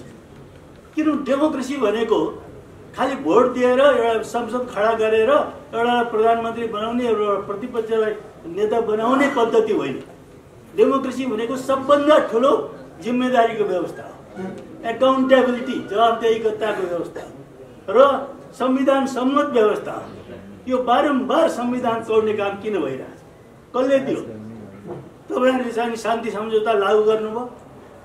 अघि नै मोहना अन्सारी बहिनीले भन्नुभयो, त्यो चाहिँ युद्ध पीडितलाई हेर्नुभयो, मानव अधिकार उल्लङ्घनकर्ताहरूलाई आयोगमा लग्नुभयो। कस्तो काम भइरहेको छ हेर्नुहोस् त। बृहत शान्ति सम्झौताको ऐन संशोधन नभएर 6 वर्ष भइसक्यो। सर्वोच्च अदालतले भनेपछि तपाईँहरू ऐन संशोधन गर्नुहुन्छ। अन्तर्राष्ट्रिय रूपमा हामी कहाँ छौँ? अब त्यसमा चाहिँ नि म यो भन्दिनँ कि ओली सबभन्दा जिम्मेदारै हुनुहुन्छ, उहाँ हुनुहुन्न म भन्दिनँ, तर तपाईँहरू पनि कुनै काम चाहिँ क्या हिस्सामा जिम्मेदार हुनुहुन्छ कि हुनुहुन्न? त्यही संसद पनि जिम्मेदार छ र तपाईँहरू त अझ त्यही पार्टीको शीर्षस्थ नेता। यो त हामीले जनताको दृष्टिकोणले, नागरिक समाजको दृष्टिकोणले हेर्दा म के देख्छु भने एकातिर एउटा सत्तामा भएको प्रधानमन्त्री बहालवाला, अर्कोतिर सत्तामा नभएको 3 प्रधानमन्त्रीको कुस्ती मात्रै हो जस्तो लागिरहेछ। अनि त्यसमा चाहिँ नि सत्तामा प्रधानमन्त्रीले जित्यो, 3टा चाहिँ सत्ता नभए प्रधानमन्त्रीले हराइदियो। फेरि अर्को भन्नु होला अर्को प्रधानमन्त्री खै, मैले नारायण काजीलाई भने होइन नि, शेरबहादुरलाई भने। अहिले संसदमा यो ओलीजी बाहेक 3 प्रधानमन्त्री छ होइन? शेरबहाजी हुनुहुन्छ, माधव नेपालजी हुनुहुन्छ, झलनाथजी हुनुहुन्छ, प्रचण्डजी, धेरै प्रधानमन्त्री भइसकेको छ। म त सामान्य ज्ञानमा धेरै कमजोर छु, माफ गर्नु होला। अब धेरै प्रधानमन्त्री भए देशमा यस्तै हुन्छ होइन? एउटै प्रधानमन्त्री भएर देश बनायो भने त्यो धेरै भएर पो बिग्रिया रहेछ जस्तो लाग्यो। त्यो कारण म सामान्य ज्ञानमा कमजोर छु, माफ गर्नु होला है। अनि यतिका प्रधानमन्त्री मैले भनेको उहाँको पार्टीको भनेको नेपाल कम्युनिस्ट पार्टीको प्रधानमन्त्री भन्दाखेरि प्रचण्डजी हुनुभयो, झलनाथजी हुनुभयो, माधव नेपालजी त पक्कै हो नि, हिसाब मिल्यो होइन? मिल्यो। अब 3 जना प्रधानमन्त्री पदमा नभएको एक ठाउँमा, पदमा भएको एक ठाउँको कुस्ती हो। हामीले पहिले यसरी बुझौँ, त्यसको मतलब यो पुनर्स्थापनाको आन्दोलनमा हामी नलागौँ भन्नु मैले भने आएँ। पहिले तत्त्व ज्ञान हुनु पर्यो क्या, विषय बुझ्नु पर्यो, अनि त्यो विषयलाई सुधार गर्नलाई चल्नु पर्यो। पहिले विषय बुझाउन म खोजिरहेको छु। यो के हो त? यो खालि सत्ताको लडाइँ हो, डेमोक्रेसीको लडाइँ होइन। अब हामी होसियार हुनु पर्यो, डेमोक्रेसीको हामी लडाइँ फेरि लड्नु पर्यो। किनभने म समय धेरै लिन चाहन्न, तर भइसक्यो। यो अहिले हामी कहाँ छौँ भने बडो ठुलो चाहिँ एउटा विचारधाराको सङ्कटमा छ। त्यो विचारधाराको सङ्कट खास गरी थर्ड वर्ल्ड डेमोक्रेसीमा सबभन्दा बढ्ता देखा परिरहेको छ। तेस्रो विश्वयुद्ध, यो तेस्रो विश्वमा। किनभनेदेखि चाहिँ नि हामीले डेमोक्रेसीलाई के भन्यो भनेदेखि चाहिँ नि एउटा रुल अफ ल, रिप्रेजेन्टेटिभ सिस्टम भन्यो। निर्वाचन गर्यो, भोट दियो, एउटा प्रतिनिधिलाई प्रधानमन्त्री बनायो, त्यो होइन। तर अहिले डेमोक्रेसीको चाहिँ नि सबभन्दा ठुलो समस्या के भइरहेछ भने तपाईँ कस्तो प्रतिनिधिलाई कार्यकारिणी प्रमुख बनाउनु। अहिलेको समस्या त्यही होइन? ओलीजी विधिवत प्रधानमन्त्री भएको यो देशमा, 2/3 म्यान्डेट लिएर प्रधानमन्त्री भयो। उहाँहरूको संसदीय दलले बनाएको, संविधान सभाले विश्वास दिएर बनाएको। तर किन यस्तो हुनुभयो? किन गति छाडा हुनुभयो? किन संविधानमा नभएको चाहिँ नि विघटन गर्नुभयो? र प्रतिनिधि सभा भनेको सार्वभौम जनताको प्रतीक हो। सार्वभौम जनता गएर बस्ने ठाउँै त्यही हो। त्यो सार्वभौम जनतामाथि किन प्रहार गर्नु? किन यो देशमा चाहिँ नि जनताको संस्थामाथि बारम्बार प्रहार गरिन्छ। 7 सालमा संविधान सभा भएन। 15 सालको पहिलो संसद राजा मन्त्रीले विघटन गरे। त्यसपछि 3-4वटा अरू विघटनहरू भए र अहिले चाहिँ त्यसबाट हामीले पाठ लियौँ के हो भने संविधान सभाले अब प्रधानमन्त्रीले विघटन गर्न नपाउने, विकल्प संसदले खोज्नुपर्ने र विकल्प भेटेसम्म चाहिँ विघटन नपाउने गरियो। त्यसको पनि पालन भएन। किन पालन भएन? किन यो देश बारम्बार यसको सार्वभौम संस्थामाथि मात्र यसमाथि प्रहार भइरहेछ? त्यो हामी जनताले सोध्नुपर्ने कुरा। यस्तो फेरि नहोस् भन्ने हामीले चाहेनौँ। फेरि दोहोरियो।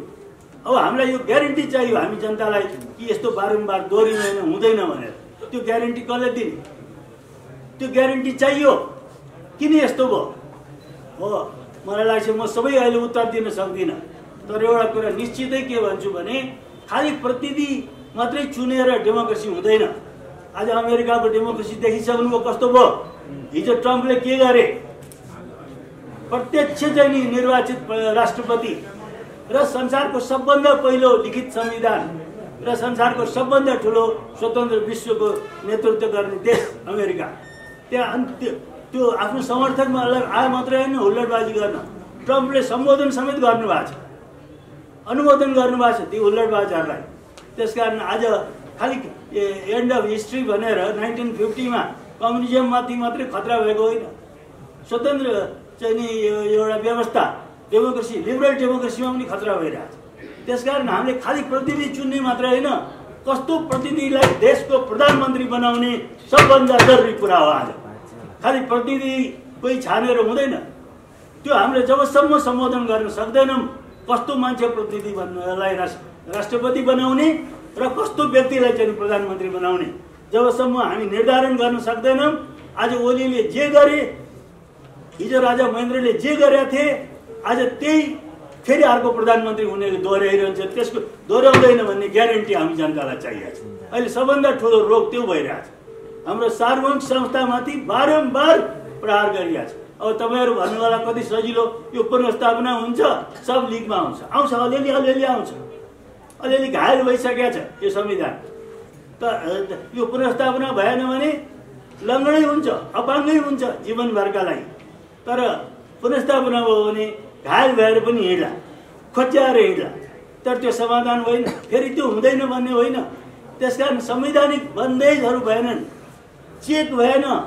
म तपाईँहरूलाई किन देखाइरहेको छु भनेदेखि चाहिँ नि एउटा प्रधानमन्त्रीलाई डेमोक्रेसी भनेको चेक एन्ड ब्यालेन्सको व्यवस्था हो। चेक कसले गरेन? तपाईँहरूले पार्टीभित्र आफ्नो नेतालाई गर्नु भएन, प्रधानमन्त्री बनाउने बेला भन्छ। एक दिनको कुरा होइन नि। राष्ट्रपतिले प्रधानमन्त्रीलाई चेक गरेन। त्यस देख संविधान विपरीत सिफारिस गइरहेछ, 1 मिनट त्यो मसिन नसुकाइकन त्यसमा हस्ताक्षर गरी तपाईँहरूलाई बोलाउनु पर्दैन? कहाँ हुनुहुन्थ्यो त्यो बेला तपाईँहरू? भन्नुहोस् त।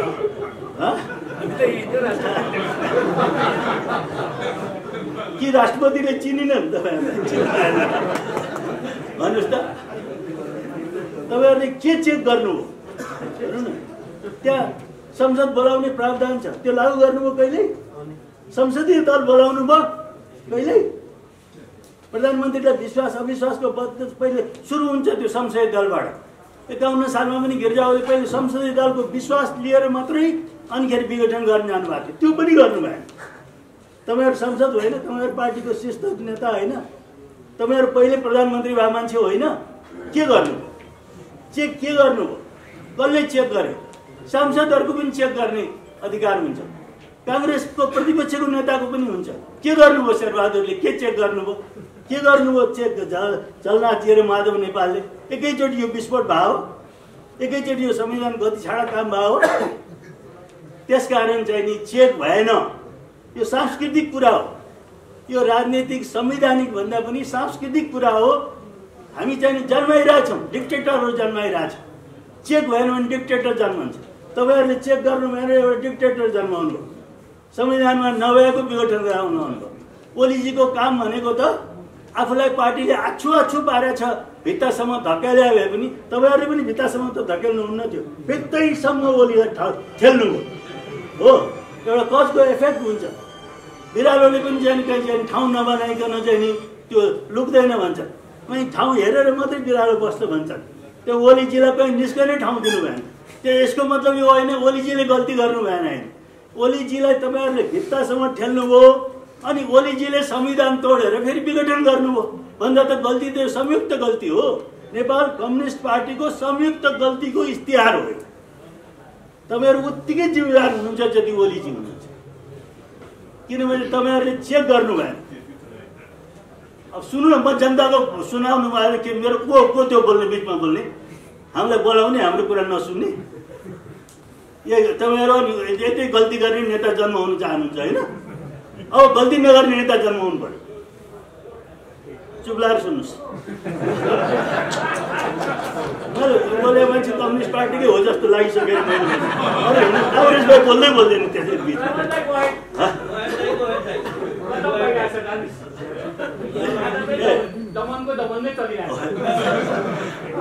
दमनलाई दमनको जवाब भन्नु न। दमनकारीहरू त यहाँ पनि हुनुहुन्छ म जस्तै, किनभने उहाँहरूले चेक गर्नु भएन। मैले बुझा, म लोकतन्त्रको विद्यार्थीको नाताले के भने डेमोक्रेसी भनेको चेक गरेन भने जोसुकै पनि डिक्टेटर हुनसक्छ। यो ओलीजी डिक्टेटर भएकै हो, त्यसमा दुई मत छैन। तर चेक नगर्नेहरूले को हुन् र चेक नगर्ने डिक्टेटर बनाउने को हो, मैले जान्नु खोजेँ त्यही हो। अब तपाईँहरूले बुझ्नु होला नि कुरो त। मैले सकेँ, म धेरै मास्टरी गरेको छैन है, मास्टरको रूपमा पनि फेल छु। म घटाउँछु। हाम्रो रघुजी धेरै बेचैन भइसक्यो। अब यसको कारण के हो? सच्याउने कसरी? खालि पुनर्स्थापना मात्रै सच्याउने हो? त्यो होइन। हेर्नुहोस्, बृहत शान्ति सम्झौता, हामी अहिले चाहिँ हिंसात्मक द्वन्द्वपछिको राष्ट्र हौँ र त्यसमा चाहिँ विगतका कमी कमजोरीहरू दोहोऱ्याउन दिने छैन भनेर तपाईँहरूले पनि शपथ गर्नुभएको छ। बृहत शान्ति सम्झौतामा दोहोरियो कि दोहोरिएन? किन दोहोरियो? कसले दोहोऱ्यायो? त्यस कारण म त्यति राजनीतिक कुरा देख्दिनँ, संवैधानिक कुरा देख्दिनँ, बढी त सांस्कृतिक कुरा देख्छु। त्यस कारण युवा पुस्ताले यो बुझ्नु पर्यो किन सांस्कृतिक कुरा भनिरहेको छ यो मान्छे भने। यो संस्कृतिको दोष हो। सत्तालाई जवाफदेहीपूर्ण नबनाउने, उत्तरदायीपूर्ण नबनाउने, जसरी पनि सत्तामा टिकिरहने र सत्ता सङ्घर्ष गर्ने र सत्तामाथि चेक नगर्ने र पटक पटक सत्ताबाट चाहिँ नि एउटा तानासा पैदा गर्ने, यो काम, यो प्रक्रिया, यो चाहिँ नि रोटेपिङ तपाईँहरूले चलाइरहनु भएको छ, बारम्बार चलाइरहनु भएको छ। त्यसकारण यो केबाट भयो त? यसको समाधान के त? म टुङ्ग्याउँछु। एउटा कुरा के हो भने यो सम्पूर्ण चाहिँ के छ भने हाम्रो योभन्दा विगतको आन्दोलनको दोष हो। अब हामीले रिभिजिट गर्नुपर्छ। यो सम्पूर्ण अहिले जुन हामीले परिवर्तन ल्याएको छौँ, यो संविधान लगायत यसलाई पूर्ण रिभिजिट गर्नुपर्छ।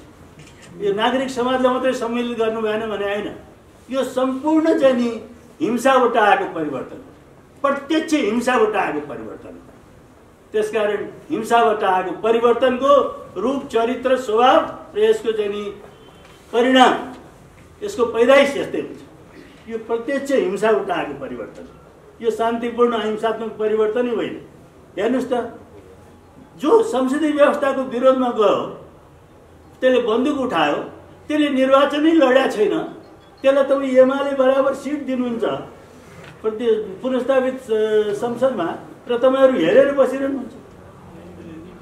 त्यही संसदीय व्यवस्थाको विरुद्ध उसले त्यत्रो मान्छेको हत्या गर्यो होइन, त्यो चाहिँ नि शान्ति सम्झौता चाहिँ नि पुरै भएको छैन, त्यसलाई तपाईँ आफैसँग लगाएर चाहिँ नि रेड कार्पेट ओछ्याएर राख्नुहुन्छ। त्यस कारण यो सम्पूर्ण जे भएको छ यो अहिले विगत गएको 62-63 सालको आन्दोलनको दोष हो, त्यसैको परिणाम हो। त्यो एकदम नेपाललाई चाहिँ नि अहिले त्यो अहिलेसम्मको नेपालको सबभन्दा वर्स्ट परिवर्तन र अब हामीले सम्पूर्ण रिभिजिट गर्नुपर्छ। किनभने द्वन्द्वपछिको देशमा, यो भाइलेन्ट कन्फ्लिक्ट पछिको देशमा तपाईँ कहीँ पनि हेर्नुहोस् भने सबभन्दा ठुलो कुरा चाहिन्छ भने मेलमिलाप, राष्ट्रिय सबै शक्तिहरूको बिचमा मेलमिलाप चाहिन्छ, रिकन्सिलिएसन। आज अफगानिस्तान के भइरहेछ?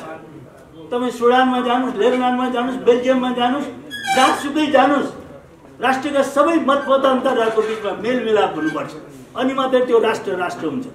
तपाईँहरूले मेलमिलापलाई निषेध गरेर परिवर्तन ल्याउनु हो, त्यो परिवर्तनको अपूर्णता हो।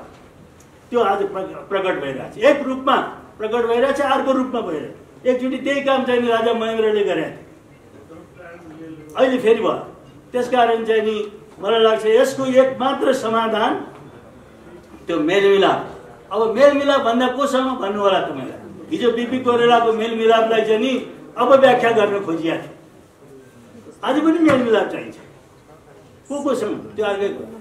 तर याद गर्नुहोस्, म यो भनिदिन्छु, नेपालमा मेलमिलाप भनेको हाम्रो राष्ट्रिय शक्तिहरूको बिच मिलाप होइन। हामी 3 शक्तिहरूको सबभन्दा अभिरुचिको देश भइसकेका छौँ। मेलमिलाप अब हाम्रो आन्तरिक धरातलमा पनि हुनु परेको छ, बाह्य मैत्री धरातलमा पनि हुनु परेको छ। र यो नभनौँ यो द्वन्द्व अहिलेको बाह्यको प्रतिबिम्ब होइन, हुँदै होइन चाहिँ हामी नभनौँ। त्यसकारण हामीले आन्तरिक मेलमिलाप त गर्न सकेका छैनौँ भने बाहिर मेलमिलाप कहाँ गरौँ? त्यो फ्रन्ट पनि छ। त्यसकारण म तपाईँहरूलाई आज यहाँ बोलाइदिनु भयो। अब यो खालि पुनर्स्थापना त गरिदिउँला, तपाईँहरूमध्ये एकजना प्रधानमन्त्री फेरि पनि होला। प्रधानमन्त्रीलाई त अदब साथ नमस्कार गर्ने हाम्रो बानी छ। प्रधानमन्त्री पदलाई चाहिँ नि व्यक्तिलाई गरौँला नगरौँला होइन। तर के छ भने फेरि तपाईँहरूबाट यो हुँदैन भनेर हामीलाई ग्यारेन्टी तपाईँहरू दिनुपर्छ। त्यो दिनै पर्छ जनतालाई, यस्तो हुँदैन, यस्तो दोहोरिँदैन भन्ने ग्यारेन्टी दिनै पर्छ। र अर्को कुरा म लास्टमा भन्न चाहन्छु, त्यो के भने अदालत कति स्वतन्त्र छ। पुनर्स्थापनालाई अपेक्षा गर्नलाई पनि हामी विश्वास गर्छौँ अदालत स्वतन्त्र छ। तर हामीले पढेको संविधानको विद्यार्थीको नाताले हामीले पढाएको के हो भने एजुकेटिभको जहिले पनि हाई ह्यान्डेडनेस हुन्छ, बलियो लामो हात हुन्छ, अदालतसम्म फैलिन्छ, प्रधान न्यायाधीश फैलिन्छ, न्यायाधीशहरूका फैलिन्छ। जब एजुकेटिभ कुर्लन थाल्छ तब अदालत स्वतन्त्र हुँदैन। अहिले त्यही भइरहेछ। विघटन गर्ने, संविधान विपरीत विघटन गर्ने प्रधानमन्त्रीले पुरा चाहिँ नि क्याम्पेन राज्य स्रोत लगाएर प्रधानमन्त्रीको अफिसमा बसेर अदालतलाई इन्टिमिडेट थ्रेट गर्ने काम गरिरहेछ। अब तपाईँहरू अपेक्षा गर्नुहुन्छ पुनर्स्थापना हुन्छ भनेर? पहिले त्यो रोक्नुहोस्। त्यो प्रत्यक्ष प्रधान न्यायाधीश र न्यायाधीशहरूमा त्यसको प्रभाव पर्छ। गर्न नहुने काम भइसक्यो। एउटा काम गर्न नहुने काम संविधानमा नभएको विघटन गरियो, अर्को काम फेरि अदालतमाथि धम्की दिने काम भइरहेछ। त्यसकारण आजबाट एउटा रचनात्मक आजको कुनै रेजुल्युसन तपाईँहरूलाई गर्नु छ भने भाषण गर्ने, सुन्ने, ताली पठाउने, हिँड्ने त हामीले धेरै गऱ्यौँ। अब रेजुल्युसन गर्नुहोस्, ठिक ठाउँमा काम गर्नुहोस् भन्दाखेरि म तपाईँहरू सबै सहमत हुनु होला। म प्रस्ताव राख्छु, यहाँका हाम्रो ठुला नेताहरूले समर्थन गर्नु होला, वकिल मित्रहरूले, नागरिक समाजका साथीहरूले समर्थन गर्नु होला। यो सरकारको कुनै पनि मान्छेले अदालतलाई धम्की दिने काम अहिले यसै क्षणबाट बन्द गर्छ। अहिले सबभन्दा गर्नुपर्ने काम हो। एजुकेटिभ यति तानासार निरङ्कुश भएर आइरहेछ, अदालतलाई धम्की दिइरहेछ, तपाईँहरू पुनर्स्थापना अपेक्षा गर्नुहुन्छ? पहिले अदालतको स्वतन्त्रताको मुराद बढाउनुहोस्, अनि खेरि अरू काम गर्नुहोस्। नेताजीहरू धन्यवाद। धन्यवाद नमन भाइ।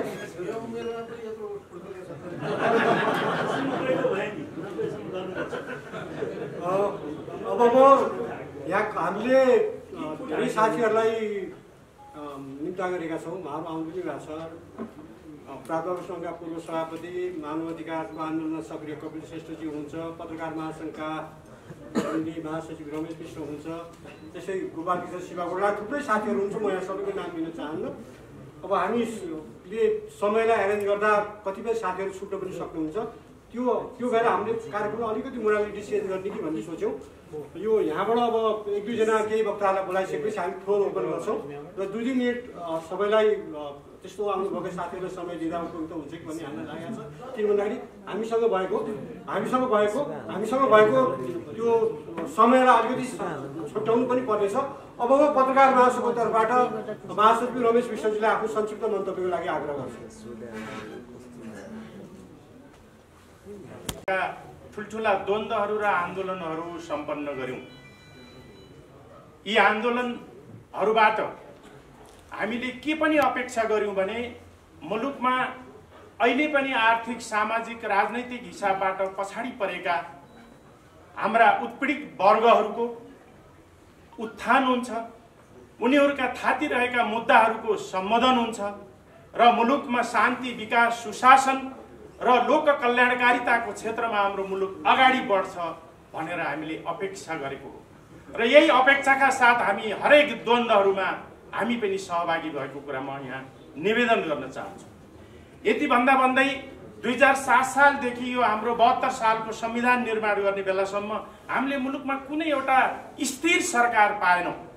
राजनैतिक अस्थिरताले मुलुकलाई निकै गाज्यो र यसले हामीले निष्कर्ष के निकाल्यौँ भनेदेखि मुलुकमा पोलिटिकल स्टेबिलिटी, राजनीतिक स्थिरता नभएसम्म एउटा सरकारले निश्चित आफ्ना योजनाहरू, आफ्ना रोडम्यापहरू पुरा नगर्ने समय हामीले दिन सकेनौँ भनेदेखि हाम्रा चाहनाहरू, हाम्रा लक्ष्यहरू पुरा हुन सक्दैनन् भनेर 2032 साल यो 72 सालको संविधानमा हामीले स्थिर गभर्नमेन्टको लक्ष्य राख्यौँ। त्यही अनुरूप यहाँ धेरै कुराहरू पनि भए। हामीले एउटा 5 वर्षसम्म चल्ने सरकारको हामीले कल्पना गऱ्यौँ। आज एकाएक त्यो सपना हाम्रो चकनाचुर भएको छ। म प्राध्यापक सङ्घको अध्यक्ष र आम प्राध्यापकहरूको प्रतिनिधित्व गर्दै गर्दा अहिले यो मञ्चमा म स्तब्ध भएको छु। हामी स्तब्ध भएका छौँ, भावविह्वल भएका छौँ यो घटनादेखि। र अब हामी के गर्ने भन्ने कुरामा पनि हामी अलिकति अन्यलको स्थितिमा रहेको स्थिति छ। अघि दमन दाइले पनि कुराहरू राख्नु भएको चाहिँ छ। अब नेपाल प्राध्यापक सङ्घ अघि मैले भने हाम्रो लोकतान्त्रिक मूल्य र मान्यताको लागि हिजो पनि छ, आज पनि छ र भोलि पनि रहने कुरा यहाँहरूको अगाडि व्यक्त गर्न चाहन्छु। र यति भन्दै हामीले यो जुन एउटा असंवैधानिक कदम अहिले चालिएको चाहिँ छ, यसले हामीलाई अत्यन्त स्तब्ध बनाएको छ। हामी निराश छौँ र आम प्राध्यापकहरूको सन्दर्भबाट यहाँ कुरा राख्दाखेरि अब हामीले आन्दोलन किन गर्ने, हाम्रो आन्दोलन अब के का लागि हो भन्ने क्वेसन पनि एकातिर उठेको छ। हामी आन्दोलन गर्छौँ, द्वन्द्व गर्छौँ, फेरि समस्याहरू जस्ताको तस्तै आउने स्थिति रहेको अवस्थामा अबको हाम्रो आन्दोलन हुन त हामी 62-63 को आन्दोलनमा पनि यही भन्दै थियौँ, 10 वर्षको जनयुद्धमा पनि यही भन्दै थियौँ। अब हामी यो राजनैतिक आन्दोलन र क्रान्ति हाम्रो अन्तिम हो भनेर हामी लड्दै थियौँ र पनि हाम्रा समस्याहरू जस्ताका तस्तै देखिएका चाहिँ छन्। अब हामी यी हाम्रा विकृतिहरूलाई अन्त्य गर्ने गरी एकपटक अन्तिम राजनैतिक लडाईँ लड्नुपर्ने अवस्था अहिलेको अवस्था आएको छ। यति कुराहरू यहाँहरूको अगाडि राख्दै यो चाहिँ जुन असंवैधानिक हिसाबबाट अहिलेको वर्तमान सरकार केपी ओलीज्यूबाट जुन किसिमको सैनिकको प्रधानमन्त्री हुन्छ र हुँदैन। आज म आएको किनभने लोकतन्त्रको मायाले, संविधानको मायाले, विधिको शासनको मायाले। त्यसकारण के छ भने यो अनुहार परिवर्तनमा हाम्रो कुनै रुचि छैन।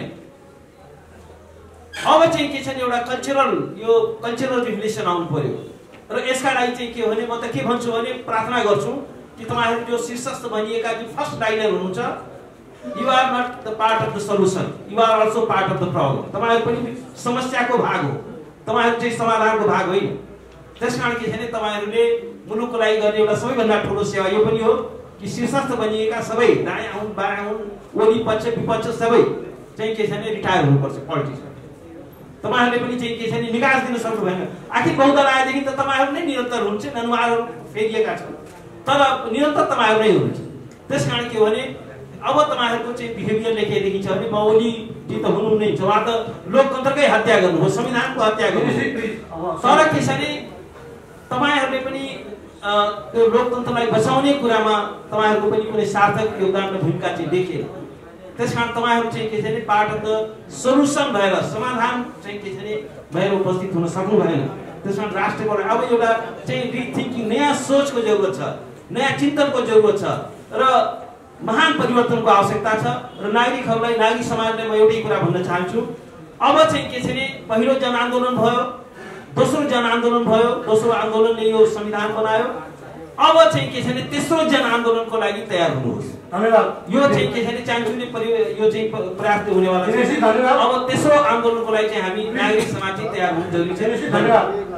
जगत त्यो चौरडा भन्ने ठाउँमा उभिएर त्यहाँनिर यो विषयमा त्यहाँका वृद्ध व्यक्तित्व संग्रह गर्दाखेरि अनि केपी ओलीजीको घर पनि यतै होइन भन्दाखेरि यही तल्लोपट्टि बाबु। अनि यो प्रसङ्गमा कुरा उठ्दाखेरि यो कानुनमा के हुन्छ बाबु, यो आत्महत्या गर्न खोज्ने र आत्महत्या गराउन खोज्नेमा कुन दोषी हो भनेर एउटा 84 वर्षको बुवाले भन्नुभएको थियो कि म यो प्रसङ्ग यही प्रसङ्गमा जोड्न खोजेको कि संसद विघटन गर्ने भङ्ग गर्ने सन्दर्भमा आत्महत्या गर्न गराउन खोज्दै पनि केही अभ्यास भयो कि, अनि त्यसको भागीदार पनि हुनुपर्छ कि पर्दैन भन्ने सन्दर्भ अघि पूर्व वक्ता साथीहरूसँगको सन्दर्भमा मात्रै मैले जोड्न खोजेको एक। त्यो खालि एउटा प्रसङ्ग मात्र विकसन। मैले उठाउन खोजेको कुरा के हो भनेदेखि संविधान को मर्म विपरीत छ। यो हामीले पटक पटक भनेका छौँ, लिखित रूपमा मौखिक रूपमा त्यो छँदैछ। त्यो दुःखद घटना हो, दुर्घटना हो, त्यो पनि जग जाहेर छ। सन्दर्भ के भनेदेखि यो सही हो कि गलत हो भन्ने, यो गलत अभ्यास हो भन्ने कुरा पनि जग जाहेर छ। तर यो राइट हो कि रङ हो भन्ने कुरा गर्दाखेरि त्यो चाहिँ सुप्रिम कोर्टलाई जिम्मा दियो, किनभने हामी विधिको शासनलाई पनि परिपालना गर्छौँ, विधिको शासनलाई मान्छौँ। तेस्रो कुरा। चौथो कुरा, अब सदर र बदरको कुरा हुँदाखेरि अब यो निर्वाचन हुने परिवेश आयो भनेदेखि हाम्रो राजनीतिक माहौल कहाँ पुग्ला? निर्वाचन नहुने अथवा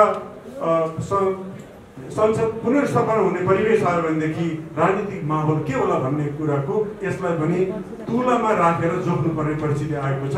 किनभनेदेखि त्यसको मेरिट र डिमेरिट दुईटालाई सँगसँगै राखेर हेर्नुपर्दछ। एक, स्वाभिमानलाई सौदाबाजी नगरिकन, विवेकलाई बन्धकमा नराखिकन भन्ने हो भनेदेखि अहिलेको यो विघटनको सन्दर्भमा जुन पक्षले जिम्मेवारी लिइराखेको छ त्यसमा त्यही किसिमको जिम्मेवारी बाँकी पोलिटिकल एक्टरहरूले पनि लिनुपर्ने स्थिति देखिन्छ। यो जनमतको कुरा हो, किनभने जनमतको अपमान भएको छ।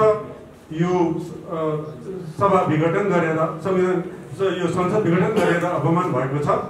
तर राजनीतिक दल फुट्न जाँदाखेरि पनि जनमतको अपमान हुँदैछ भन्ने कुरा पनि सँगसँगै बुझ्नुपर्छ। यही कुरालाई राख्दै म के कुरा निवेदन गरौँ भने, खालि अब 10 सेकेन्ड मात्रै लिन्छु म। के कुरा राखौँ भनेदेखि कम्युनिस्ट पार्टीहरू फुटमा रमाउँछन्, यो सत्य भइरहेको छ। अनि यो एउटा अलौकिक एउटा उदाहरण, अनुकरणीय उदाहरण नेपालका कम्युनिस्ट पार्टीले पेश गर्दैछन् यो एकतामा भनेर एउटा विश्वमा एउटा उदाहरण पेश गर्न खोजेको पनि त्यो पनि असफल हुँदाखेरि त्यो कुरालाई पनि आत्मआलोचना गर्नुपर्ने स्थिति छ। किनभने कुनै पार्टीको पक्ष मैले बोलेको होइन, तर राजनीतिक दलहरू विभक्त हुँदै जाँदाखेरि त्यो लोकतन्त्र पनि धरा पर्न जान्छ।